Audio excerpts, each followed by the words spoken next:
Speaking section. The speaking section tests your ability to communicate in English in an academic setting. During the test, you will be presented with 4 speaking questions.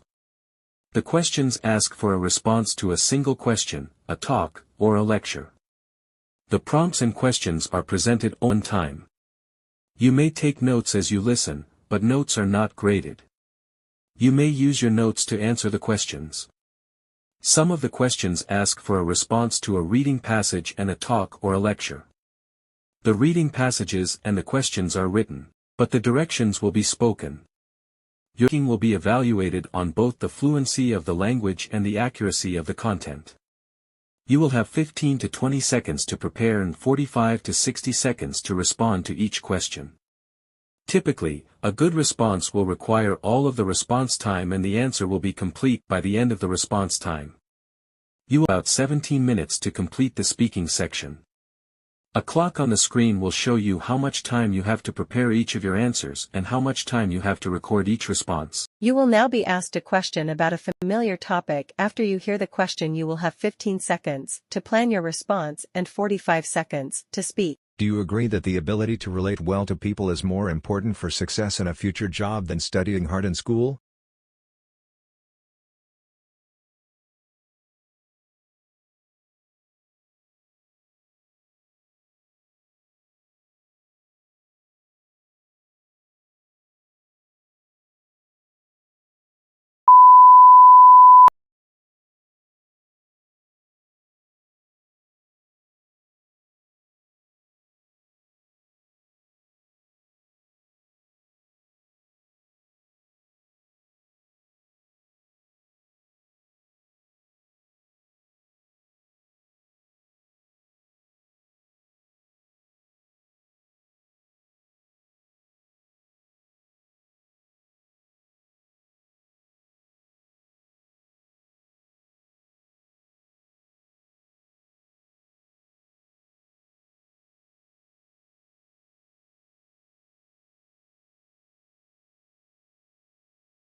You will now read a short passage and then listen to a conversation on the same topic. You will then be asked a question about the passages. After you hear the question, you will have 30 seconds to prepare your response and 60 seconds to speak. You have 45 seconds to read the passage below.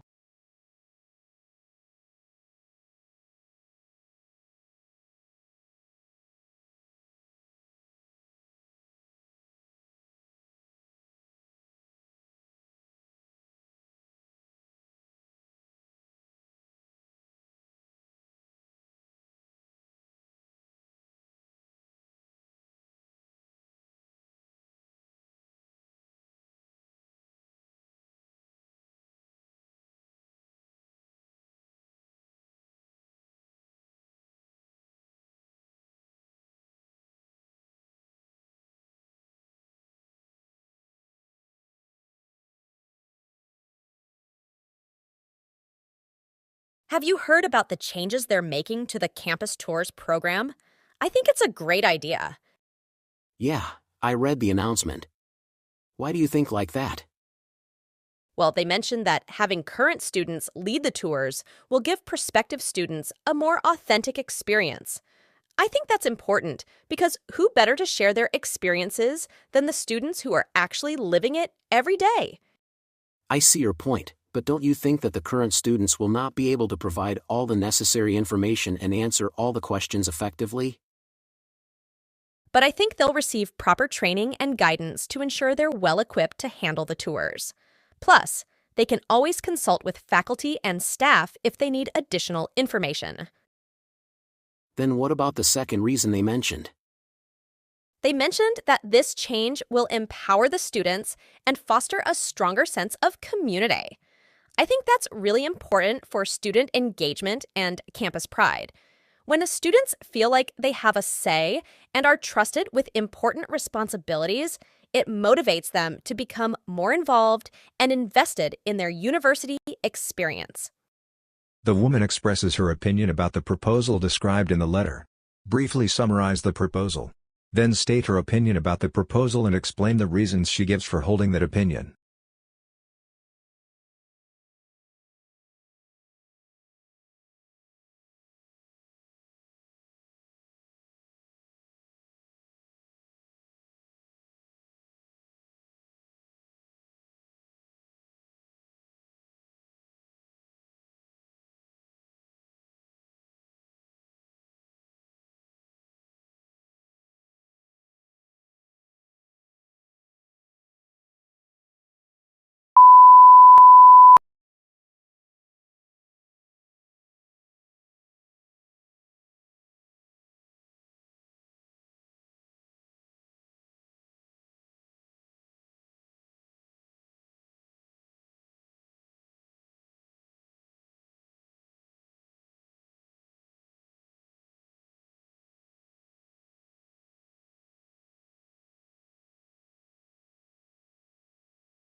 You will now read a short passage and then listen to a lecture on the same topic.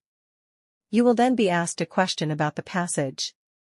After you hear the question, you have 30 seconds to prepare your response and 60 seconds to speak. You have 45 seconds to read the passage below. You may begin reading now.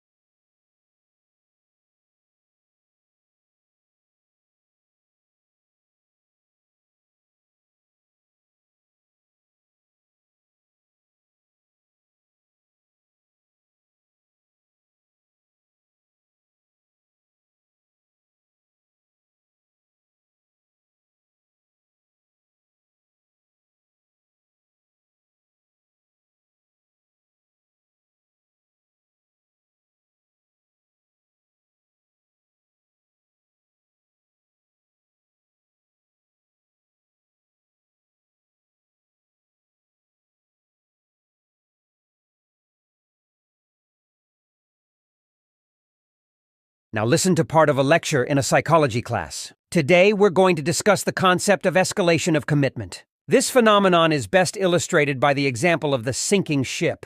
Imagine a captain who has invested a significant amount of time, effort, and money into building a ship. However, as the ship sets sail, it encounters numerous structural issues and starts taking on water. Instead of abandoning the ship and acknowledging the failure, the captain insists on continuing the journey, believing that additional repairs and resources will save the ship. This example demonstrates the escalation of commitment, as the captain persists with a failing course of action, despite mounting evidence of the ship's inevitable demise. It showcases how emotional attachment and the fear of admitting failure can drive individuals to make irrational decisions and continue investing resources into a doomed project.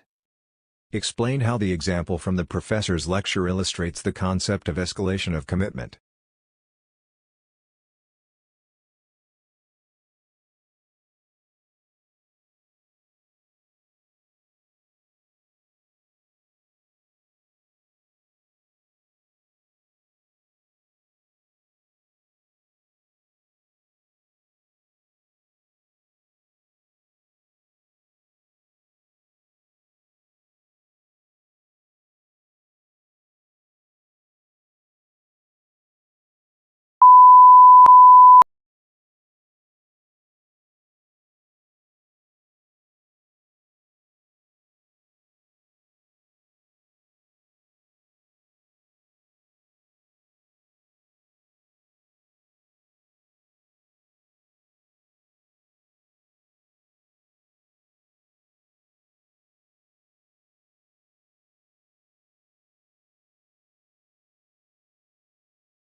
You will now listen to part of a lecture. You will then be asked a question about it. After you hear the question, you will have 20 seconds to prepare your response and 60 seconds to speak. Listen to part of a lecture in an environmental science class. Today, we're going to discuss subterranean resilience strategies. These are strategies that organisms have developed to thrive in underground environments. Let me provide you with two examples to illustrate these strategies. First, let's talk about cave-dwelling organisms. These creatures have adapted to the complete absence of sunlight and have found unique ways to obtain energy. One strategy they employ is chemosynthesis, where they harness energy from chemical reactions instead of relying on photosynthesis. For instance, certain bacteria in caves can utilize sulfur compounds to produce energy. This allows them to survive in environments that would be uninhabitable for organisms dependent on sunlight. Now, let's consider another example: burrowing animals. These creatures have developed resilience strategies to cope with the challenges of living underground. One such strategy is the ability to dig complex tunnel systems. These tunnels protect from predators, extremes of temperature, and other environmental stressors. Take the naked mole rat, for example. It constructs an elaborate network of tunnels that includes chambers for different purposes, such as nesting, food storage, and waste disposal. This intricate burrow system enhances their chances of survival in subterranean habitats. Using the examples of chemosynthesis and naked mole rats from the lecture, explain 2 ways that these organisms demonstrate subterranean resilience strategies.